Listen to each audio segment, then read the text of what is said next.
नमस्कार.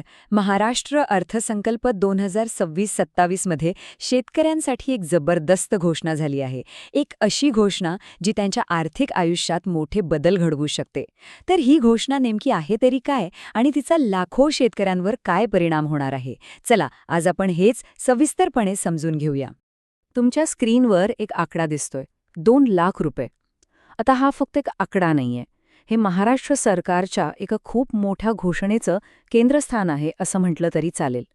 ही एक अशी योजना आहे जी असं म्हणतात की राज्याच्या कृषी क्षेत्रात मोठी उलथापालथ घडवू शकते. पण कशी? चला पाहूया. आणि ही आहे ती मोठी घोषणा. शेतकऱ्यांसाठी 2 लाख रुपयापर्यंतची थेट कर्जमाफी. हो, बरोबर ऐकलत. जे शेतकरी कर्जाच्या ओझ्याखाली दबले आहेत त्यांना दिलासा देण्यासाठी सरकारने हे खूप मोठं पाऊल उचललं आहे. अच्छा, तर मग या योजनेचा मुख्य उद्देश काय आहे? सोप्या भाषेत सांगायचं तर जे पात्र शेतकरी पीक कर्जामुळे मोठ्या आर्थिक संकटात सापडलेत ना, त्यांच्यापर्यंत थेट मदत पोहोचवणं. म्हणजे हा फक्त एक आकडा नाही, तर खरंच संकटात सापडलेल्या अनेक शेतकरी कुटुंबांसाठी हा एक आशेचा किरण आहे. ठीक आहे, कर्जमाफी होणार हे तर कळलं, पण आता सगळ्यात महत्त्वाचा प्रश्न, या योजनेचा लाभ नक्की कोणाकोणाला मिळणार? आणि या योजनेला काही नाव वगैरे दिले का? हे तपशील जाणून घेणं खूप महत्त्वाचं आहे, कारण त्यातूनच आपल्याला या योजनेची नेमकी दिशा समजेल. तर या योजनेला एक खास असं ऐतिहासिक नाव देण्यात आलेलं आहे. पुण्यश्लोक अहिल्यादेवी होळकर शेतकरी कर्जमाफी योजना. या नावातूनच एक गोष्ट स्पष्ट होते की सरकार या योजनेकडे किती गांभीर्याने आणि महत्वाकांक्षेने बघत आहे. चला, आता जरा या योजनेचे मुख्य निकष काय आहेत ते बघूया. सगळ्यात पहिलं म्हणजे योजनेचे नाव. ते तर आपल्याला माहितीच, पुण्यश्लोक अहिल्यादेवी होळकर शेतकरी कर्जमाफी योजना. आता लाभार्थी कोण? तर ज्या पात्र शेतकऱ्यांचं पीक कर्ज थकीत आहे ते. आणि महत्वाची तारीख कोणती? तर 30 सप्टेंबर 2025. या तारखेपर्यंत ज्यांची कर्ज थकीत आहेत त्यांना याचा लाभ मिळणार आहे. आणि सगळ्यात महत्वाचा मुद्दा, कर्जमाफीची मर्यादा आहे 2 लाख रुपये. बरं, थकबाकीदारांना तर दिलासा मिळणार हे स्पष्ट झालं. पण इथे एक अगदी स्वाभाविक आणि महत्त्वाचा प्रश्न मनात येतो नाही का, की जे शेतकरी प्रामाणिक आहेत, जे नियमितपणे आपल्या कर्जाचे हफ्ते फेडतात, त्यांचं काय? त्यांच्या प्रामाणिकपणाचं काय? सरकारने त्यांच्यासाठी काही विचार केलाय की नाही? आणि या प्रश्नाचं उत्तर आहे हा आकडा, 50,000 रुपये. हो, ही रक्कम खास त्या शेतकऱ्यांसाठी आहे जे आर्थिक शिस्त पाळतात, जे प्रामाणिकपणे आपली जबाबदारी वेळेवर पार पाडतात. अच्छा, म्हणजे सरकारच्या या संपूर्ण धोरणाला दोन बाजू आहेत हे आपल्या लक्षात आलं असेल.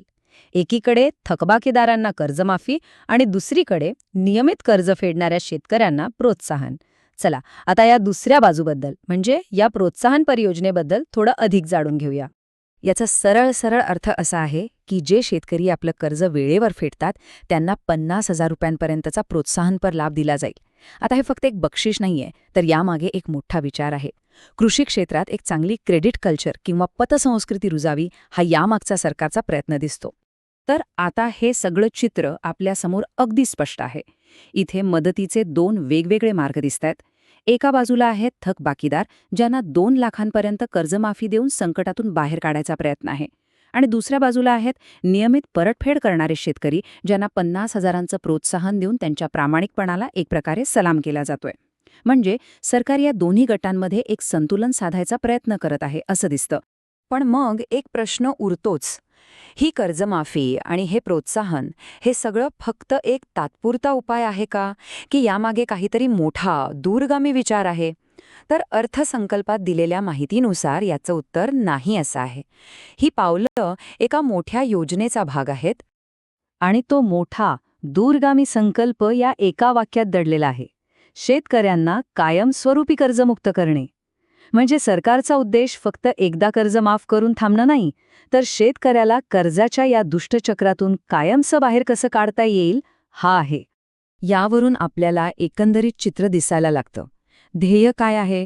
तर शेतकऱ्यांना या सततच्या कर्जचक्रातून बाहेर काढणं. पद्धत कोणती वापरली जाणार आहे?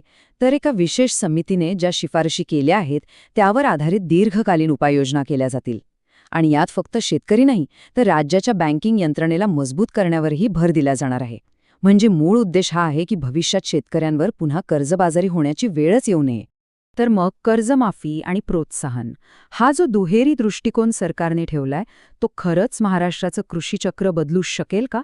एका बाजूला संकटात सापडलेल्यांना दिलासा आणि दुसऱ्या बाजूला प्रामाणिकपणाला बक्षीस, ही रणनीती शेतकऱ्यांना कायमस्वरूपी कर्जमुक्त करण्याचं जे मोठं ध्येय आहे ते गाठू शकेल का? याचं उत्तर तर येणारा काळच देईल. पण एक मात्र नक्की, या घोषणेने एक नवी चर्चा आणि एक नवी आशा नक्कीच निर्माण केली आहे.